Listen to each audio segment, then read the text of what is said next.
Buen día, mi nombre es Javier Aterol y grabo este video para la materia de circuitos digitales.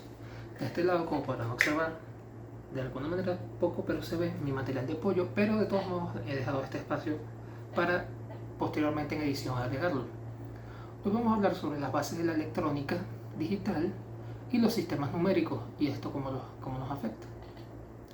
Los sistemas numéricos son básicamente un conjunto de normas, reglas y convenios que se han hecho para representar números, cantidades e incluso información, y así a su vez operar con ellos mismos. Estos están constando de un símbolo, que generalmente son números, y una base, que es la cantidad de números que se usa y la forma en la que identificamos. Normalmente podemos encontrar los más comunes de estos sistemas que podemos encontrar sería, por ejemplo, el sistema binario, que se usa mucho en lo que es la computación, ya que más adelante hablaremos de ello, pero lo podemos encontrar en electrónica digital como un 0 y un 1. En electrónica digital estos sistemas son posicionales. ¿A qué me refiero con posicionales? A que no solo importa el número que esté, sino la posición que ocupa, para determinar qué valor nos va a dar. También tenemos el sistema octal. A diferencia del sistema binario, que es de base 2, el sistema octal es de base 8. Es decir, números del 0 al 8, en comparación al binario, que es del 0 al 1.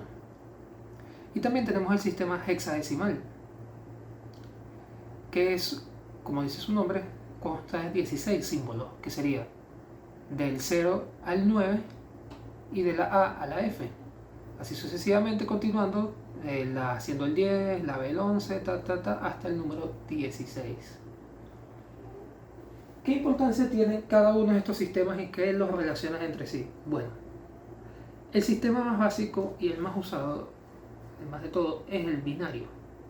Más adelante veremos por qué. Pero a través de los otros sistemas y sus diversas conversiones, podemos representar la misma información a través de tal vez números más pequeños o, en todo caso, organizada de una forma más sencilla, que ocupa menor espacio.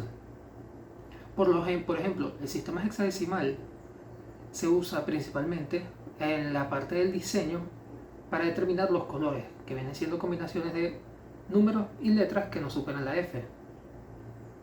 Ahí es una de las formas donde lo podemos encontrar. Existen diversos métodos para convertir de un sistema a otro. El más sencillo sería simplemente dividir por la base sucesivamente. Por ejemplo, para el binario, aquí en este caso utilizaríamos el sistema de los restos y el sistema del bit más importante y el bit menos importante. Aquí veamos unos ejemplos. Si queremos convertir del sistema decimal al sistema binario el número 25, por ejemplo, bueno, lo dividiríamos entre 2, que es la base de nuestro sistema, y si el dividido, le queda un resto, por ejemplo 25 entre 2, que sería 12.5, nos quedaría el punto 5 de resto. Cuando tiene un resto, es decir, el resto existe, se colocaría un 1 en esa posición. Y por ejemplo, ahora que nos queda el 12 lo dividimos entre 2, 12, 6, ¿tiene resto? No tiene resto, equivaldría a un 0. Lo mismo con el 3, que no tiene, del 6 al 3, que no tiene resto, de nuevo aplicaría un 1. Y bueno, del 2 al 1, que también tiene resto, 1 y 1. Y para convertirlo de binario decimal, ¿cómo se aplicaría? Bueno, aplicaríamos básicamente lo que es convertir un proceso inverso. Simplemente agarraríamos los números que teníamos, que por ejemplo el 25 en base decimal nos quedaría siendo 11001 y contaríamos la cantidad de números que tenemos. Bueno, ¿qué números tenemos? Tenemos 4 números, entonces multiplicaríamos el 1 por el 2 elevado a la 4, luego el siguiente 1, pero en este caso por 2 elevado a la 2, elevado a la 3, perdón, y bueno, sigo siguiendo el 0 por 2 elevado a la 2, el siguiente 0 por 2 elevado a la 1, y el siguiente 0 por 2 elevado a la 0. De esta forma, si sumamos las cantidades que obtendríamos, pues volveríamos a llegar a nuestro número 25. Continuando, se aplicaría este método, realmente aplica para todos los sistemas, pero básicamente cambiaríamos la base. Para el octal, pues ya no dividiríamos entre 2, sino que dividiríamos entre 8. Y para el hexadecimal, en vez de dividir entre 16, entre 8 o 2, dividiríamos entre 16. Y la misma forma para convertirlos en decimal. Es decir, que haríamos la suma de los siguientes números, pero lo multiplicaríamos por esa cantidad, por el número de la base elevado a la cantidad de dígitos que tengamos. Y así reduciendo hasta que lleguemos al número que deseamos. Ahora, continuamos hablando de las compuertas discretas y las familias lógicas. Las familias lógicas son circuitos integrados que están compuestos de tecnologías y de tecnologías y componentes similares.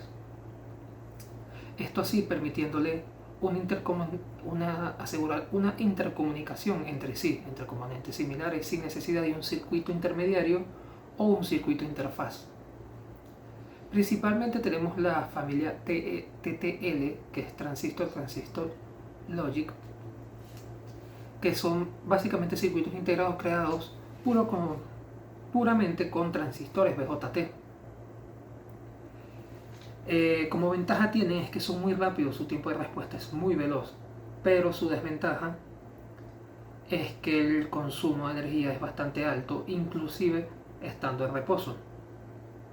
Su polarización suele ir principalmente con 5 voltios. Luego tenemos la familia de los CMOS, que es Complementary Metal Oxide Semiconductor. Y estos son básicamente basados en MOSFET de canal P y de canal N.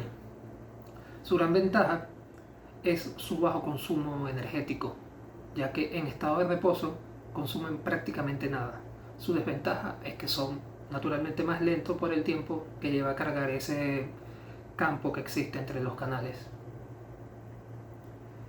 También otra de sus grandes ventajas es su flexibilidad a la hora de polarizarlas, que puede ir desde 3 voltios hasta 13 voltios. Es de las más usadas actualmente. Hablemos ahora un poco del concepto del fan-in y el fan-out. El fan-in nos habla de la cantidad de dispositivos o de señales que puede recibir uno de estos dispositivos en la entrada y que pueda ser manejado por la salida. Y el fan-out nos habla de la cantidad de dispositivos, de la cantidad de señales que puede salir de ese circuito integrado. Es decir, de la cantidad de señales que nos puede procesar un circuito integrado y darnos salida. Ahora, aunado a esto, también creo que hablamos de la potencia, el consumo de la potencia. Como mencioné anteriormente, por ejemplo, de la familia TTL,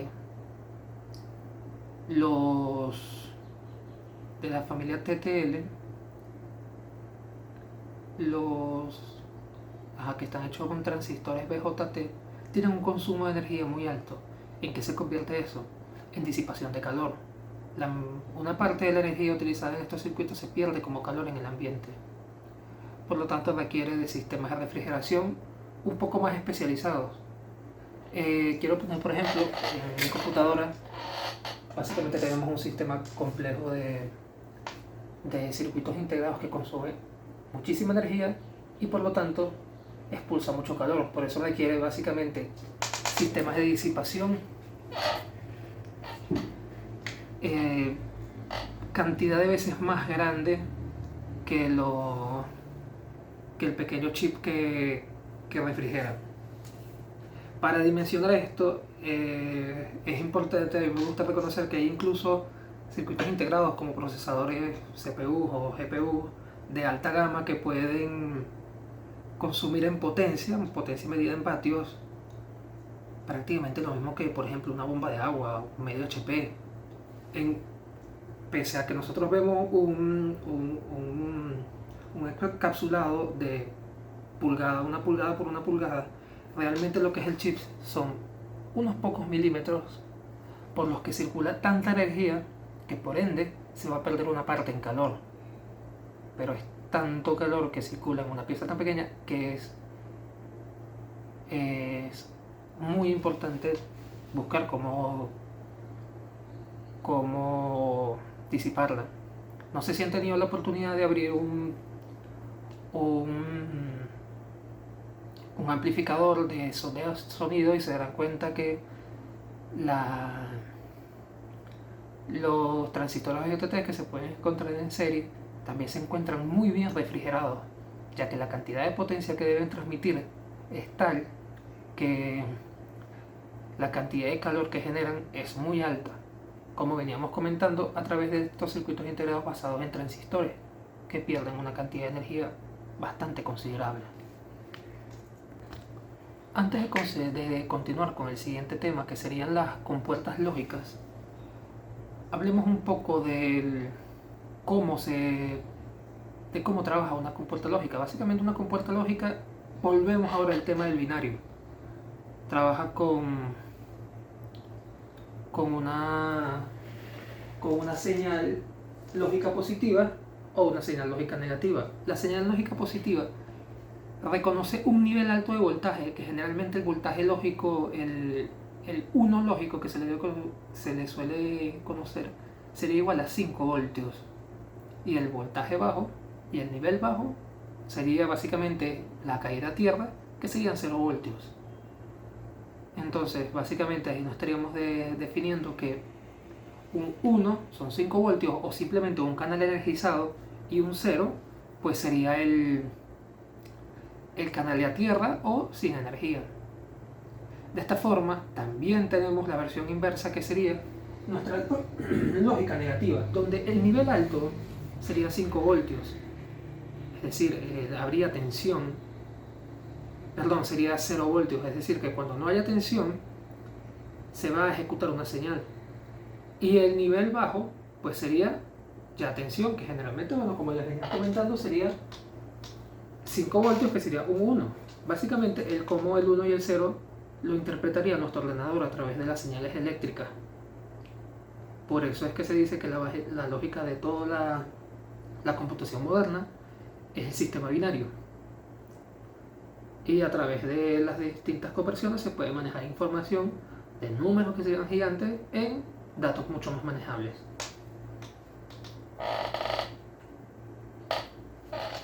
Ahora, continuando con la parte de la lógica y las compuertas lógicas, me gustaría hablar sobre la lógica de diodos y la lógica de BJT, de transistores. La lógica de diodos suele estar bastante limitada por la cantidad de conectores que puede haber. Generalmente se utiliza diodos para lógica en la compuerta AND y la compuerta NOT. Ahorita más adelante les explicaré por qué, cuando hablemos en detalle de las compuertas. Y para las siguientes compuertas se suele utilizar transistores BJT o MOSFET, de los que ya veníamos hablando. Por ejemplo, para una compuerta AND se puede utilizar un transistor BJT polarizado en forma de emisor común, donde al momento de inyectar energía por la base, nuestro emisor básicamente nos mandaría a tierra, dándonos un nivel bajo.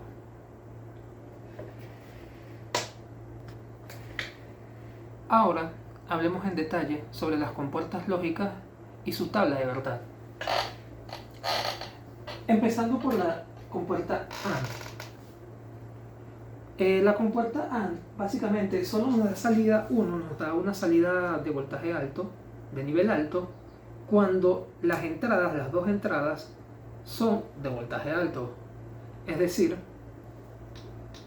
que se ve que si la entrada A y la entrada B tienen señal, nuestra salida también tendrá señal, pero si le falta alguna de las dos o a ambas, no tendrá ninguna señal. Luego vendríamos por nuestra compuerta lógica NOT. La compuerta lógica NOT es básicamente una negación. Si hay una señal alta, él te da una baja. Si hay una señal baja, él te devuelve una alta. Básicamente invierte la señal que tú le estés dando, el nivel de señal que tú le estés dando. Su tabla de verdad, pues como ya la estaba explicando, es muy sencilla. Si en la entrada es 0, en la salida es 1, y si en la salida es 1, la entrada es 0. Hablemos ahora de la NAND. Es la negación de la AND y es muy usada por el diseño, ya que funcionalmente es muy completa. De hecho, si notamos aquí, de hecho no se ve muy bien, pero si cuando yo coloco la imagen, es la que tiene la tabla de la verdad más compleja, con más formas de polarizarla.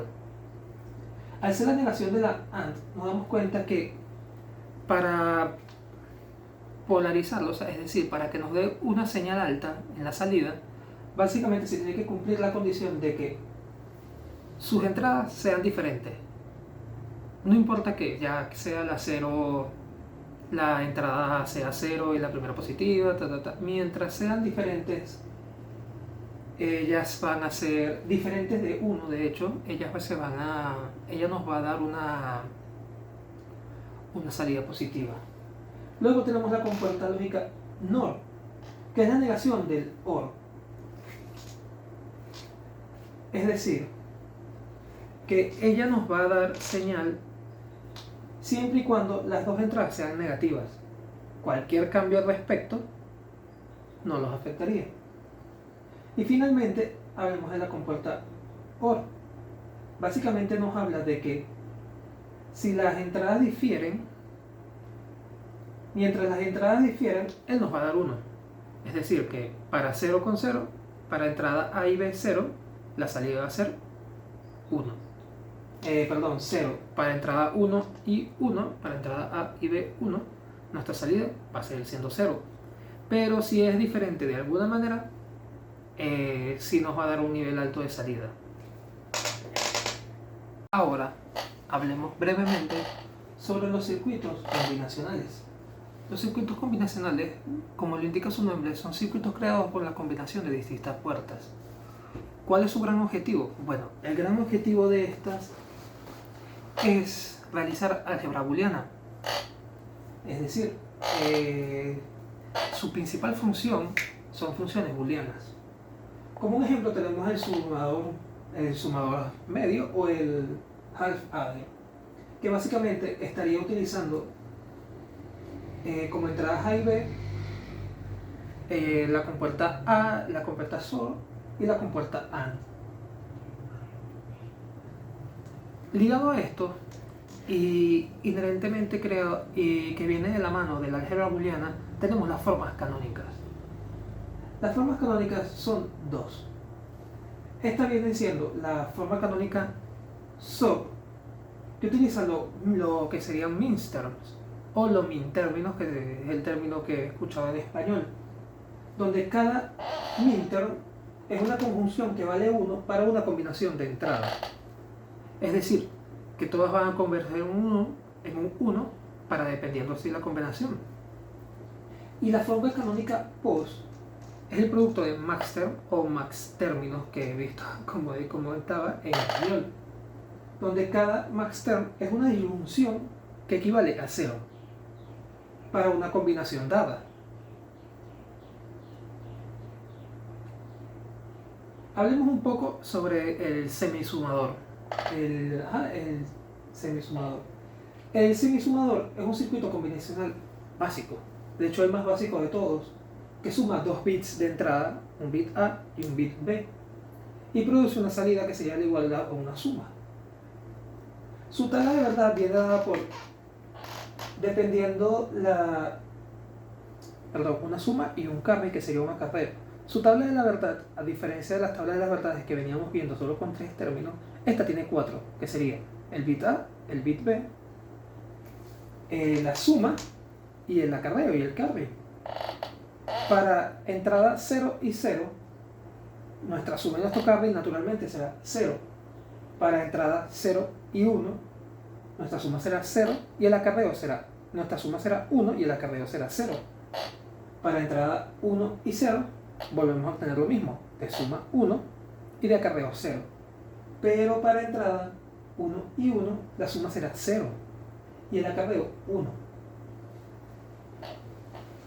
Para cada una de estas compuertas, para cada uno de los resultados, una compuerta se encarga de darnos cada resultado. Es decir, para la suma, entraría la compuerta SOR. Y para el acarreo, nuestra compuerta AND. Esto fue todo. Me despido. Muchas gracias.